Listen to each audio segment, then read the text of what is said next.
All right, so Shelly Ann submitted hers. So can you give me an example of at least one of your lead generation SSCs that has been consistent for you over the years? It's good to hear you say SSC, and I've been building these out for my lead generation, but just want to make sure I'm not missing anything. Yeah, I can give you one. You want to go through one? Yes, sir. I got my pen ready. Okay. So when I think through the SSC, and probably what I'll start doing is I'll have our assets in a Dropbox that I can pull up and go through it on the call. You know what? So obviously this is the asset. One of the things why I wanted to create assets for you guys, because some people are visual learners. Some people need to hear it, and then some people need to watch it. So if you're visual and you have to interact, make sure when I research not only courses, but how people learn, which I'm not going to get into that right now. Just make sure you're trying to touch all those different senses, right? So watching it, interacting with it. Some people may just need to turn the videos on and not even see me talking. They just kind of let it run and they're over there taking notes or whatever. Some people got to be looking at the screen and watching me speak. They need to see my mouth move in order to digest it. And then some people have to print out these assets. So remember, most of the courses, these modules, there's about 20 to 30 assets, I think, per level. And you just need to make sure you're printing out these things and using them. So here's the SSC. This is just something I created. A lot of this stuff, I just made it up from scratch because it's how my mind worked. But strategy, system, and then consistency. So when we think about, let's just talk about one of my lead generation strategies. So if I was going through this, I would break it down into these 3 pillars. So let's say mine is pocket listings and investors. That's something that I've always done. It's worked really well for me. So I would say, okay, what's my strategic intent, which is my strategy?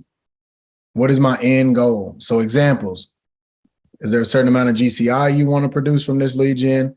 Certain amount of market share? Is there a niche there? Something you have expertise in, a certain demographic? So what's your strategic intent? Hey, my goal is to go get 2 new builders because I know these builders both build 25 houses a year.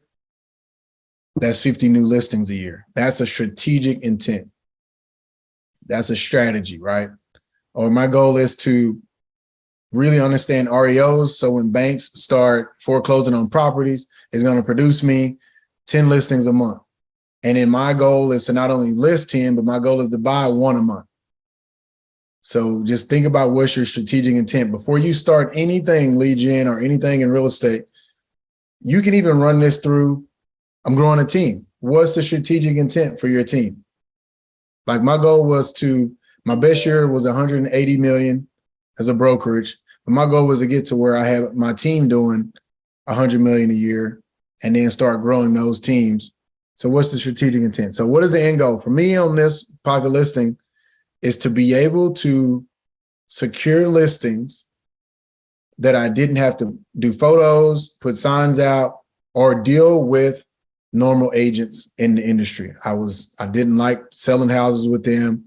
Half of them don't know what the hell they're talking about. That was my perspective at that time. So I wanted to just be able to procure inventory of listings and be able to make 4 to 5%, no listing agreement, no photos, no sign out, no marketing. I just ran the ROIs, return on investments, and then I match made it with my investors. So that was my strategic intent. And for me, it was a lead generation strategy that I could turn on and turn off fairly quickly. So then what's the system?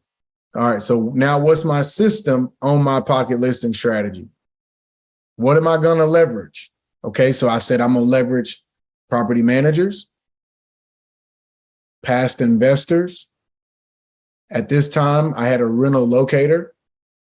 So I said I'm going to start going through my rental locator database and messaging people who wants to sell. I'm going to leverage a Google Sheet where I fill out everything on a Google Sheet.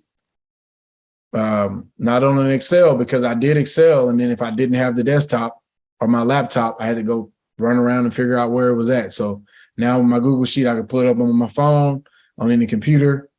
And then I was going to leverage relationships that I curated on the other side. So then what was my process A to Z? I had a very consistent process. So I said, all right, first thing is do the lead generation calls to property managers, rental teams, and investors. Those were my 3 cups. And I would just call them with the same script. I have an investor who's looking to spend this much money, or I have an investor looking for 10 homes to buy. Is anybody in your portfolio? Are you personally interested in taking offers? Well, I'm not really a seller right now, Terrence, but I got these 10 houses. Great. What's the price you want? Well, you tell me, Terrence. All right, well, I'll put together CMA, or let's come up with an agreement on price. Once you tell me the price, then I'll be in touch with the buyer. So I just created a consistent process, which I'm not going to go into right now, but that's what I did. And then what are the tools that I needed? I needed to be able to have my zip forms. I had a template for any offers that I was drawing up for investors. So I knew exactly what TREC forms I needed so that I could just, all right, Takara says she wants to buy those 10 houses. Shelly Ann told me earlier she's willing to take offers on them. Me and Shelly Ann figured out the prices. I know she's going to pay me 4%. Now I go to Takara. And then I just knew what tools I needed. And mainly it was scripts and relationships, my Google Forms, and then my TREC forms. Because I didn't need signs. I didn't need photography. I didn't need to draw up a listing agreement. Like I didn't mess with any of that. I just was turning and burning. And so 1 quarter just off of this strategy, I sold right at $20 million. It was like 18 or 19 and a half. And I did just doing pocket listings in College Station. I sold $20 million in 1 quarter. And that's no exaggeration. So I worked on those tools. And then every time I would go through the process. So now let's say that Takara bought them. Shelly Ann's happy. Then I had to go back and do it again. But I was like, how do I make that more efficient? And so then I realized, all right, I need some technology because I was running pro formas for every property. And that was just tedious. It was way too much work. And then obviously if Takara got 18% versus the 20% I projected, then she was in her feelings because she thought she was getting 20. So I just cut that out of the process because that made the process more efficient for me. So then that just gives you a start. I'm not saying stop with those questions, but that just, okay, what's other systems that I need? And then how consistently am I going to do it? So I knew property managers don't answer the phone on Mondays. And they sure don't answer the phone on Fridays. So Tuesday, Wednesday, Thursday was my days. And then my times were around 10 to 12 because I let them get in the office. But then I don't call them after lunch when everybody's putting out fires. And I knew, okay, if I lead generate for Tuesday, Wednesday, Thursday for 2 hours, then that's when I would lead gen. And in the duration of my strategy, I said I was going to do it for 30 days straight, or pretty much 4 weeks for 5 days. So I guess 20 days, 20 business days. And then I said, all right, at the end of the month, I'm going to stop and look at, okay, how many listings do I have? How many contracts do I have? And shit, as I'm talking about this right now, I'm going to go do this. I'm going to start this today just to get back in the game. But I was coaching this in 2000, it might have been 2018 to my agents at TM5 when I was an independent broker. And I remember them like listening, but not halfway listening because they just, when you hear something from somebody so consistently, you start writing them off. And I remember them saying, does this even work? Like somebody even had the audacity to say that. And I said, all right, bet. Let's see. And that's when I sold $20 million that quarter. So the duration of the strategy, you got to decide. I would say 30 days needs to be the minimal. 120 days probably is the max. 6 months will be max, sorry. And then you just kind of got to measure it. And then what's the accountability measure you're putting in place to make sure this happens? That just means, what are you doing to make sure you do it? Is it on your calendar? Is there a sticky notes in your mirror in the morning? You have to lead generate today. Like, is there a picture of white sand and blue water? Because like, hey, if I make sure I do this shit for the next 6 months, I'm going to be able to pay cash for my dream vacation home. Whatever it is, what's the accountability measure you're putting in place to make sure you do what you said you're going to do? Remember, guys, no one can motivate you like you can motivate yourself. I can inspire you, I can encourage you, and I can teach you and coach you, but I can't hold you accountable like you can hold yourself accountable. That's why I always tell people, no one is ever going to be harder on me than me, period. Not even close. That's why when I would get involved in certain things and people were like, all right, we're going to push you. I'm like, good luck. You're not going to push me. No one can push me like I'm going to push myself. So, and then how will you track your KPIs? What are your key performance indicators? So set them. So you may say, look, after the first 10 days, that's 2 weeks, 5 business days, I need to have at least one new pocket listing. And by the end of the month, I need that pocket listing under contract. Well, that's a key performance indicator that I'm doing something right. Because if I'm doing all this shit and I look up and I do it for 4 weeks and I have nothing to show for it, I'm either not following the SSC model or I'm not doing what I said I was going to do. Because remember, guys, no matter what it is in life, this is my one break mentality. If I want to run a marathon, I'm not ready to run a marathon as I sit. But if I get up every day for the next 4 weeks and just jog for 30 minutes, I didn't say for 10 hours, just 30 minutes, just 30 minutes. Am I going to be better than where I'm at today? Yes. Am I going to be closer to a marathon than I am today? Yes. So what are you going to do today to get you closer to the goal that you're trying to achieve? We get intimidated by $1 billion or 10 people on my team or 20 million a year in sales. Don't get intimidated by that. Like as a 5-year-old, I told people I was going to go to the NFL. And it's scary because we have family huddle on Sundays. And my son said it last night. And in his eyes, there was no doubt. And I remember when I was 5, his age, I said the same thing. But if you just wake up every day, I'm going to make it to the NFL, it can intimidate you. So it's like, all right, what am I going to do today? And this little joker's outside by himself. I'm not out there with him, running routes and throwing the ball up. He does it every day. But if he just stays on that path and if it's in God's will, he probably will make it. Good for him. But the point is, don't get intimidated by the end goal. Stay in that moment and just do the little things every day. And then you'll look up and you'll be a lot further down the road than you are. You good on that, Shelly Ann? That was a long version, but I wanted to dive into that for you. Yes, that was perfect. Thank you so much. Yep. Because you had said, what's the system? What's the lead source? What's the strategy? What's the daily? Yeah, I'm right on track with it. It wasn't anything. I'm always overthinking stuff, but like I said, for me, definitely putting this thing in place because I'm just so used to what I'm used to, but just doing the work basically, and it's just me. Yeah, just remember, anytime, like the thing I said last week, anytime I'm comfortable, I get uncomfortable.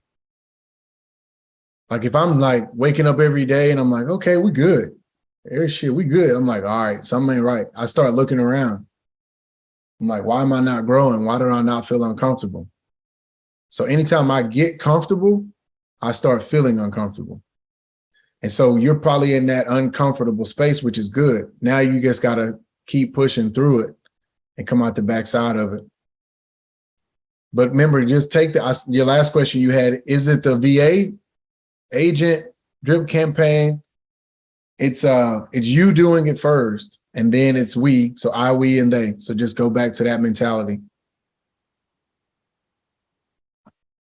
All right, Matt, you had some questions. You said, how do you dress usually when you're going to showings and anything real estate related? When is it okay to dress down, and when is it appropriate to make sure you look professional?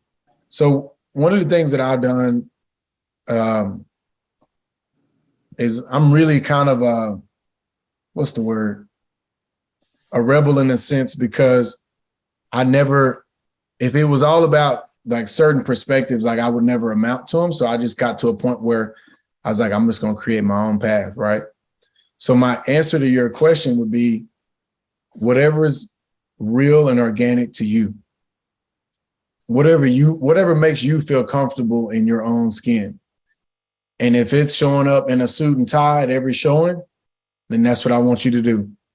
If it's in some slacks and then just kind of a 3 button up, then if that's organic to you and that's who you are, then do that.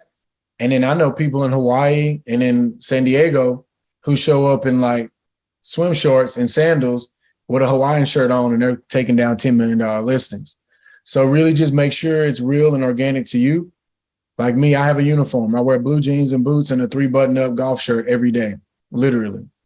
So it's easy for me. I don't put a lot of time into it, a lot of thought, and that's organic to me. In the beginning, because I was trying to find myself, I thought I needed to wear a suit because on game days, we wore suits in football. I'm like, all right, I need a suit. Shit, it's 108 degrees in College Station in the summer, and I'm out showing houses in a suit. I was like, this ain't it. So, yeah, I think just be organic and real to who you are, and then that's your brand. I asked that question, Terrence, because I wear a lot of like workout clothes when I'm not obviously wearing this. And so like I've had investor clients that I would meet kind of just randomly, and I'd be in my Lulu shorts and a Lulu shirt and a ball cap. And I got a lot of compliments from that saying, hey, like that just shows me that you're willing to drop everything and come help us. And so like I got a positive feedback. And then I just had a client that, you know, I'm in South Georgia, and so the prices are pretty low, but like this was a $135,000 house that we just closed. And this man thought that I should have been wearing 3-piece suit every time. And I'm like, dude, this ain't $1 million house. Like I'm all about looking professional, but like I don't know. So yeah, thanks for answering that though. Remember this, you can't please everybody. Yeah, that's for what. Dan. Yeah, no matter what you do, there's always going to be somebody that's got something to say. People wake up with ridicule on their spirit. I wake up with ideas and vision and how I can help people for the day. That's literally what I wake up thinking about. Man, what can we create today that's fun, that people can grow from and learn from? And people really just wake up ready to like fucking tear somebody apart. Like, you know, that was a bad football call and the politics is this, and they literally have nothing else to do with their day other than ridicule something. So just keep on going, brother. Just keep being you. And on something like that, like, honestly, at the end of the transaction, shake his hand and say, thank you for the business and keep it moving. Yep. All right, Takara, you said, how do I handle a situation where a potential team candidate can't pay for the disc assessment? Yeah, so I've paid for it for a lot of the potential people joining my team, but I tell them I'm making an investment in you. You wait till they can pay for it, or if you feel that strongly about them, make the investment in them. And then if you decide, hey, I'll pay for it up front, when you get on the team and close your first transaction, I'm going to take it back out of your commission. So that's an option for you on that, if that's, you know, a way where you don't feel like, man, I'm just spending $150 every time I meet somebody. Okay. Any alternates to that, T? Say that again. Do you have any alternatives to the disc assessment? Like something they could take? Okay. All right. No. I've tried all these other personality profiles, and for me, I like to just get to a system that works and just stay with it. That's where like everybody's coming out with all these new e-signatures. I'm DocuSign. Nope. It works for me. It's been perfect. I'm going to stay with DocuSign. Even my team's like, you're paying for it. You could be doing e-sign through this. I'm like, nah, I ain't messing with it. So yeah, the disc is something that I've studied hard now for about 10 years. And so I just stay with that. And there's a couple free disc tests you can take, I think, online. You don't get the full gamut, but I think there's a couple free ones out there that they can take that at least give you some tools to work with if they don't have the resources to pay for it. All right. How often and when should you hold meetings with your team members? Ask me that. What do you mean by that? So you got your personal team all together. Are you doing weekly meetings with them? Do you start it on a Monday morning or do you do it on a Tuesday? Like, when you're just meeting about strategy, what the past week looked like and what this new week looks like? Yeah, so one of the things that I'm trying to work on right now, getting in front of them a little more, we have the Bot 105X, which one of them is to be in Power Up 5 days a week. But now I started doing a weekly training with them. It's been going really good, man. We've been having fun doing that. And then I used to just, be in the office and be in there checking on them. But yeah, now we've just been leveraging Power Up. I'm working on something new. I'm actually finna start a new thing with my FLAs inside of the metaverse. So inside of EXP World, because we're finna start using their symposium and using their auditorium. So I'm gonna start having everybody come in there and meet me inside that room. But I would say, once a week. You don't want to overdo it, and you want to give people enough time to do what you ask them to do. And if you're always meeting with them, then they can't do what you ask them to do. And then I tell people, like, I'm gonna track you by your KPIs. Like, it's nothing emotional. Here are the numbers you need to hit. And I know at this point, like, I remember early on, and that's the thing that y'all have that I didn't have. I didn't have any tools. I had no coaching. I had no mentor. I had nobody in front of me that I could ask the question to. Like, this 20 assets on level 1, I think we just dropped another 15 assets on level 2. Like, you guys are getting tools that I did not have. That's why I'm creating them for y'all. Man, if I'd have had half of this shit, man, I'd have did $1 billion in 3 years instead of 8. So it's just taking what you have and using it. But I wouldn't overcomplicate it. Give them time to do what they need to do. And if you got to be following up with somebody every 5 minutes and every day, they ain't the right person on your team. When you started your team, were you more hands off in teaching them how to close deals, or were you deep in the production with them? Oh, deep in the production. I believe you can't be the general of the army and lead them up the hill unless you're doing what you're asking them to do. So I've always been deep into production. This is my first year to not produce. So I stopped selling real estate Q4 of last year. And then I just had a bleed over. I think I've closed about 16 million or something, but I haven't been on any appointments. I think I've been on like 2 appointments in the last year and a half, or I guess last year or so. Yeah, last year and a half.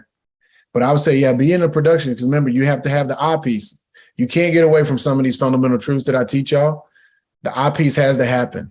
So I got to be doing it. Then if you try to jump from I to they, then you skip the main important part in the middle. That's where all of these modules that I'm coaching y'all and all of these assets, don't skip a step. Because you may think, oh, Terrence don't want me to read that book. I'm just going to read this one. Oh, he doesn't want me to do that piece. I'll just do this piece. Well, then then you're changing the formula. So yeah, just keep that we piece in the middle, and then you'll get to they. Brittany Conright, what are some other career options we can use for our real estate license with? There's a lot of things to be thinking about. Like, one of the things that I've been chewing on right now is just multiple income streams,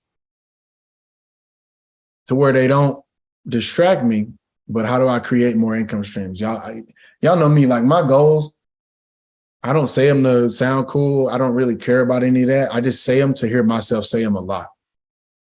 Like, even when I was growing up, I would tell everybody in the hood, like, I'm going D1, I'm going to the league. There was no second guessing. And people would just be like, bro, we went 0-10 last year. We didn't win one fucking game. We went 1-9 this year. How the hell are you going to go D1? We're 1-19 in 2 seasons. We hadn't signed a D1 recruit in 10 years. Because that's what I'm doing. So you got to be that confident and that bullish on yourself and your own dreams, where you're willing to put them out there in front of people to hear yourself say them. I only say it out loud so people can hear me say it. So when it happens, they know it wasn't just me, it was God and my hard work. So that's why with my goals, that writing it down and putting it in your back pocket and hiding it away from the world, like, nah, I'm going to put it out there because I want to be held accountable. So that being said, Brittany, when you think about your real estate license, there's a lot of things you could be doing with it, right? Like, you could be selling businesses with it. Like, if you have a real estate license, you can sell businesses, right? So if you look up bizquest.com or buysell.com, you can become a business broker, right? Let me see. But one of the things we got to remember is we got 7 income streams right now with our license. And we got to make sure that we're doing this piece, right? So have I flushed out my active income? That means I'm in this course. Have I watched every module? Have I printed out every asset? And have I followed every step? That's the first thing. 1B is, have I reached out to at least 25 people in the EXP network and let them know I'm in Dallas or I'm in College Station and I want to be their referral partner? That means I'm just hitting people up on Workplace, because you can message anybody in the company at EXP. And I'm looking for the top brokers all around the nation. And I'm like, oh, I'm going to hit everybody this week. So my goal is to hit 25 brokers a week with the same copy and paste message. Hey, my name is Brittany. I'm in Dallas. I'm passionate about this part of the business. I sell this. I'm working with investors. If you know any people looking to invest in Dallas, I would love to be your referral source. You know, if you got 10 minutes for me to just take your time to introduce myself, great. Period. If they respond yes, say, what's your email? I'm going to send you a Google Meet. If you have Gmail, as soon as you add an email to the calendar invite, it automatically puts a Google Meet link on there for you. Save, I'm done. I just booked 10 appointments with brokers at EXP around the nation to just take 10 minutes. Get on the phone or get on Google Meet. I'm Terrence. This is what I'm doing. Would love to keep in touch. Tell me a little about you. Tell you a little bit about me. Hey, here's my information. Keep me in mind. Great. Referral sources. And then the next thing, number 2, really understanding how do I build out my residual income at EXP with my license. Because remember, these are 7 income streams you can do when you already have it. And then I need to go study this shit, y'all. What does it mean to have the sustainable equity? How do I become an icon agent? All right, I need to do 16,000. All right, great. Well, let me just grow, grind, do my leases, do buyers, sellers, whatever it takes to get 16K cap, and then do my 20 deals, pay my 5,000 in transaction fees. Then they're going to send me an award in the mail, a little glass thing, but that thing is worth 16 grand. And in the agent equity, have I went and studied the agent equity program and set up my business to where every time I do a deal, they take 5% of my money and buy their stock at a 10% discount? That's a no-brainer, y'all. And then growing a team. I got to grind as an individual agent, but then my goal is to have a tactical team of 5 to 10 to 15 people. So I got to start understanding these courses and really listening to what Terrence is telling me, doing all the homework and just going all in on the fucking course. Like, I'm not watching no other YouTube videos right now. All I'm doing is pouring into this because I paid my money for it. I want a return. And then I just get to a point where I'm like, all right, I'm now going to have a tactical team. I'm going to bring in my first VA. I'm going to hire my first team agent, and you start growing that team out. That's another revenue stream. And then obviously y'all know what RevShare is. Are you reaching out 1 day a week? Don't do it every day, but 1 day a week for 2 hours, I'm calling people that I know. Or when I post on Facebook, Instagram, I'm not on TikTok. I just try to get on. I hate it. I'm not going to do it. LinkedIn, whatever. And when they like my post, I just need to send them a copy paste message. Hey, or is your brokerage going to help you 2 to 5 extra business? Is your broker going to give you stock and equity? If not, hit me back. I want to talk to you for 15 minutes about what we're doing at EXP, TM5, whatever. And then obviously you can invest in these and then become a certified mentor. I know somebody who made $50K in certified mentor fees. So just help people. Shit. You get 10% of their first 3 transactions, and then obviously dividend from stock. So don't forget, we have that in place for us. And then there's many other ways, obviously, to keep growing. But maybe we can spend a little more time on that next time if y'all want to talk through different income streams. I've got an agent joining my team this week. We got the paperwork signed from EXP. She's been licensed, but needs direction. Is the shortest way I know how to say that. I need an onboarding checklist. Did I miss that somewhere, or do we have one floating around? Just trying to figure out, like, I need to document systems that I need to get her plugged into. And I mean, besides recreating the wheel, you got anything like that? Yeah, reach out to Amber. We got some. Okay, cool. between her and Nova. So just reach out to Amber and Nova, and they got something that you can do. Sweet. Thank you. Yes, ma'am. Oh yeah. Doing good. Just another question. It's kind of piggybacking off of, I guess, streams of income. But what if you like have a different business and they're kind of separate, but you can also work off of each other? Just trying to figure out, do you think you like for marketing purposes, or even if you're like on, like Facebook or other places, should you, combine them or keep them separate in their own distinct places? What's your thoughts on that?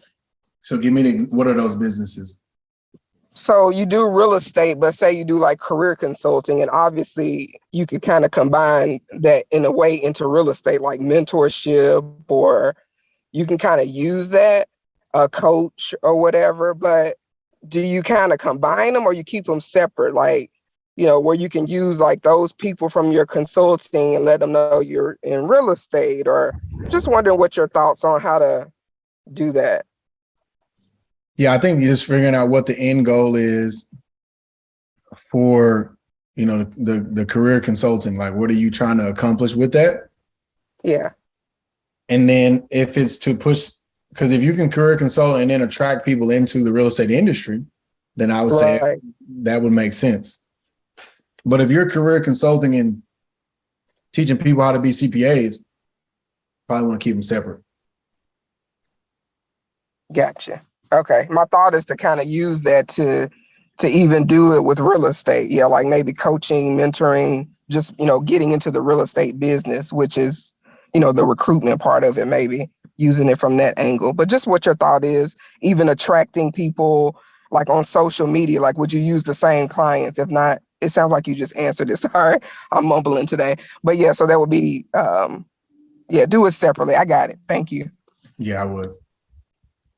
Yeah, you don't want to confuse your consumer base. And I always have that problem because I'm doing a lot of shit, right? But at the end of the day, just what's the consistent message that you want to go out? And just like I've even done it to where I find windows like, all right, I'm just going to talk about Murphy Signature Homes right now. And then let it kind of go off into the wilderness and build its own brand. And right now I'm just going to talk about TM5 and then, all right, boom. So just that's how I would handle it. All right, who else is up? Hey Murph, I just have one question. Like we're trying to, me and Ash are trying to build the TM5 brand in Dallas. What suggestions do you have, like, with starting out doing that? Yeah, what I would say is we have a lot of clients that are moving from College Station to Dallas, and a lot of Aggies that come in on game day weekends, where you just got to slow down. Don't get ahead of yourself. And at the end of the day, it's kind of like we told Chaz, TM5 is cool, but you have EXP. So just make sure you're leveraging both. Because EXP right now in those bigger cities is what's going to be the brand that people recognize and know, because it's a global company. So I think just making sure you don't forget you got EXP at your back and with the momentum that they got going and everything. So I think leveraging TM5 is great, especially you being a former Aggie football player and being in Dallas. But I think more than anything, you still have EXP at your back. You got them with wind at your back in your sales. So just keep leveraging that. And then I would say where you're trying to really grow and gain, it's just going to take time, right? Just more deals, more signs, and speaking to more people, making sure you really go over our 50-point value proposition, making sure they understand it. The biggest thing right now for all of y'all that are really trying to grow your revenue streams, grow your agent attraction, grow your sales business, it's a contact sport, right? So hear me out on this. It's just like football. If I'm on defense and I make no contact with anybody, does that mean I'm playing good? Hell no, I haven't hit a soul. So I shouldn't be on the field. If I'm not going to tackle somebody and hit somebody, then I'm making no contact. So at the end of the week, y'all should be measuring. I used to measure my contacts. How many people did I talk to on the phone? How many business cards did I hand out? How many handshakes did I do? How many lunches did I do? People used to give me a hard time. And I'm not exaggerating, like at all. Once I got past my my sack lunch window that I did for almost 2 years, remember I told y'all I didn't do I didn't spend a dime on lunch. I ate ham sandwiches every day for 2 years. Once I got past that window, I went to lunch with somebody every business day for 3 years straight. So 5 days a week, I was at lunch with somebody. Either me buying their lunch or them buying my lunch. But I was literally meeting, because there's a book that says, look, you got to go to lunch. Why go alone? So I use that to build my database, and I use that to build my rapport with people. Because when you sit down with someone one-on-one, everybody talks about mixers. You can't really get to know somebody at a mixer if you're drinking and talking the whole fucking time. You can't. You got to be screaming at each other. But if you go to a lunch one-on-one with somebody and you're breaking bread with them and you're really slowing down and getting to know them, they're getting to know you, those relationships go so much further. So I just started stretching myself. Like I would just literally go to a bank and say, can I speak to the president of the bank? And they're like, well, he's busy. Okay, well, I'm gonna leave my card. Then I would call back. And I would just finally get this man on the phone because I wouldn't go away. And I say, you mind if I take you to lunch? Yeah, Terrence, I'll go to lunch with you. What do you want to go to lunch about? Well, I want to go to lunch and talk to you about banking. I want to talk to you about real estate. I want to talk to you about how I can bring value to you and you bring value to me. Who the fuck says no to that? And I literally just went around to bankers. I went around to builders. I went around to developers. Anybody that was in business in my town, I just started coming up with a list of the top 15 to 20 people in town. I may have to call you 10 times, but at some point you realize I'm not going away. I done dropped off my business card twice. I done called your office 10 times. I done talked to your executive assistant. Like, this brother is relentless. He's not going away. And I use those lunches to build relationships. And some of those relationships now are some of the most amazing relationships I have. And some of the people who turned me down and said they were too busy are the ones calling me now. And I told them I'm too busy now. So just got to keep pushing. But just be patient with it. It takes time to build anything worthwhile. But you got to, the moral of the story is you got to be making contacts. If you're not making contacts, it's not going to grow. So you got to be talking to agents, builders, realtors, title company people, whoever. Because, man, don't ever overlook a home warranty lady. Don't ever overlook a title company rep. Because that title company rep may be the first person that when that builder is calling around saying, you know what, I'm building 50 houses a year, I'm looking for a new agent. You've been doing my title work for this long? Man, I just went to lunch with Ronald Jones.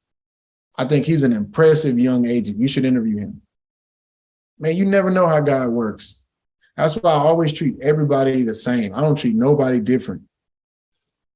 Because you never know. And then that relationship, that lunch you invested in her 6 months ago is the reason now you got a builder building 50 houses. So just get your contacts up. And by nature, like, people don't realize I'm an introvert to the 10th degree, but I'm on here talking because shit, do y'all want to just pay me to sit here and look at the screen? No, so I got to get on here and give game, but it drains me because I'm introverted, but I'm invested in seeing y'all win. And I don't want to be going to lunches, but if I got to go to lunch 5 days a week for 3 years straight in order to get to $1 billion in sales, I'm going to do it. So just like Kobe always talk about, be willing to sacrifice and do the things you don't want to do to get where you're trying to go. So whatever you hear on that course, do it. Just like y'all probably don't want to sit there and watch those videos. Okay, don't watch them. Run out there in the wilderness and try to figure it out on your own. You're going to wish you had those videos. So go ahead and do it. You made the investment. Now set it on your schedule. I'm going to watch these videos 3 nights a week, every fucking week, until I get where I'm trying to go. So you're the first person I heard talk about phantom income. I heard another person talk about it, but I couldn't really remember what it was. So can you go over just a little bit? Phantom income? Yeah. Yep. I think I got an asset. It's a phantom income calculator I created. You know what? For time's sake, I'll just talk about it. So one of the things phantom income means is this. I said this at, did y'all see that video I just put up? I was training Go-Go's group. It's in Facebook. Yep. Have y'all got on my YouTube channel? That's another place that I'm dropping a lot of content. Like I said, I'm not saying this to go get an extra subscriber. I could care less about that. I'm telling you, because it's like free game. Just sitting on there, all you got to do is click the button, take the notes, and go execute.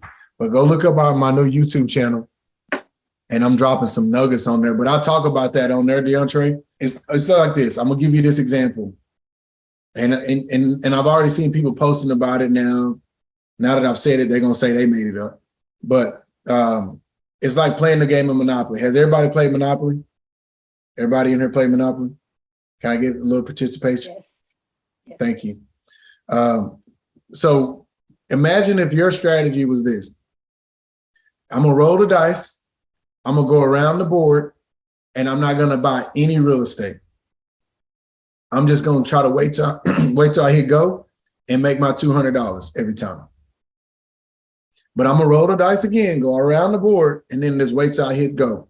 Give me my $200, and I'm just going to keep doing that. You're going to be out of there quick. You have to buy the real estate. You have to play the game the right way. But if you don't know how to play and you just roll and say, I'm just going to collect my $200, that's the way to go. You already know you hit Boardwalk, Park Place, you out of there. Especially if they got them hotels and a bunch of houses on there or whatever. So the point is, you got to know how to play the game. So phantom income is a strategic strategy that the wealthy use to make money without paying taxes on it. That's why it's called phantom, right? You might know what phantom is, right? You can't fucking see it, right? It's hiding. It's like smoke and mirrors almost. It's phantom. So in this game, we have ordinary income, which is W-2 and 1099, something that we actively gain. But phantom income is a passive income. So if I have a house, it's a $100,000 house. And let's say my note is $1,000. $500 goes towards principal every month. $500 goes towards interest every month. The $500 a year times 12 is $6,000. Y'all with me? So I write off the interest. I get to write my interest off on that investment. But the $500 a month in principal pay down turns into $6,000 a year. That's called phantom income. Because I'm not paying any taxes on someone else paying my note down. Does that make sense? So Yeah, that makes perfect sense. I look up now, DeAndre, and my note went from, let's just say 80K, because I put down 20% on a $100,000 house, to where in, let's say in 7 years, now it's down to 20K. So that's $60,000 of equity that I now have in my home. Someone else paid it down, but I'm not paying any capital gains on that, no taxes on that. So that's called phantom income. Now, let's say the house appreciated to 120. So I have a $100,000 house that went up to 120. My note originally was 80. Now it's paid down to 20. Now I have a $100,000 spread on a $100,000 home in 7 years.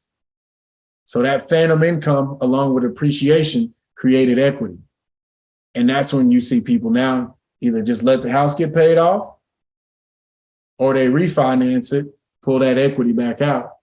Let's say you put in 20K, I pull out my 20K, now I own the house for $0 in. And then now guess what? That 20K that I pulled out was my money that I put in the deal. But now guess what? My note now went up to 40K because I took that 20K equity out. Y'all with me?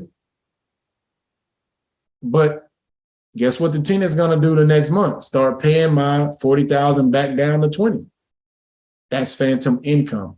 So I'm not, when I refinanced it and pulled that money back out, I got it for zero. I paid no taxes on the refinance.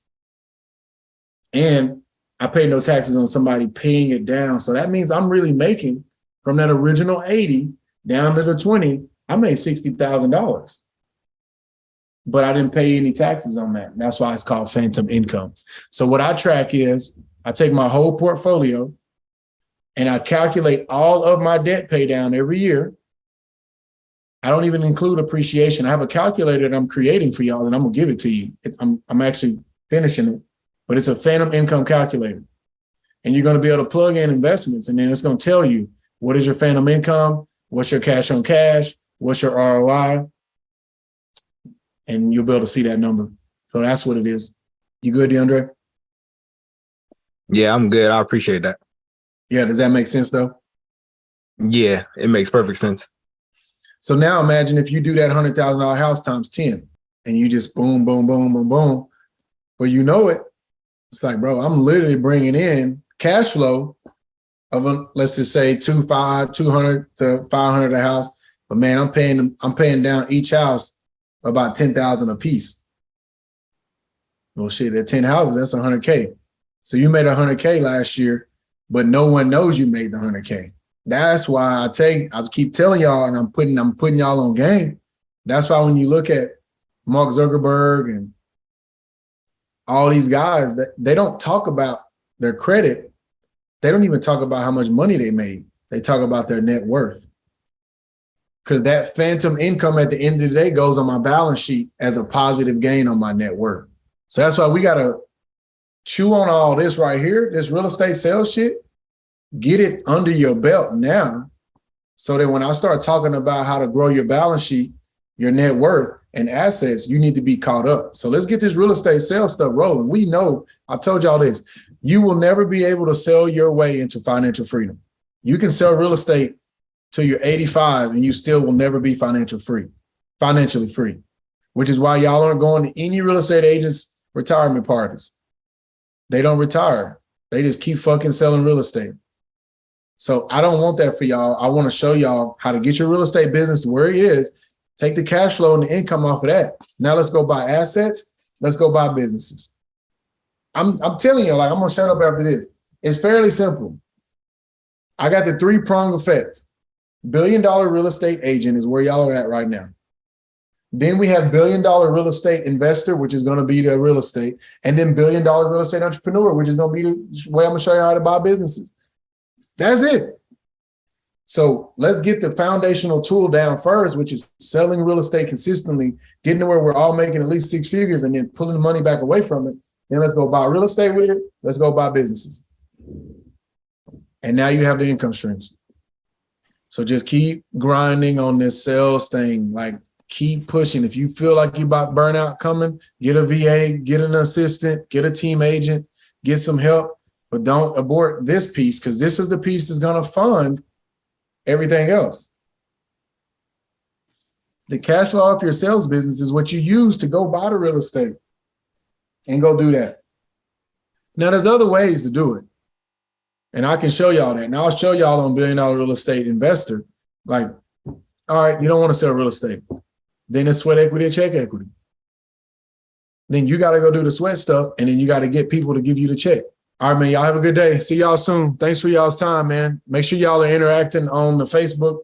Don't feel like you need to wait 2 weeks to ask questions. Put that shit on the Facebook group. And then make sure y'all are checking out the new YouTube channel, because there's some good content on there, especially that training I just did for Go-Go's team. Y'all need to watch that video. It's like, I think 30, 40 minutes.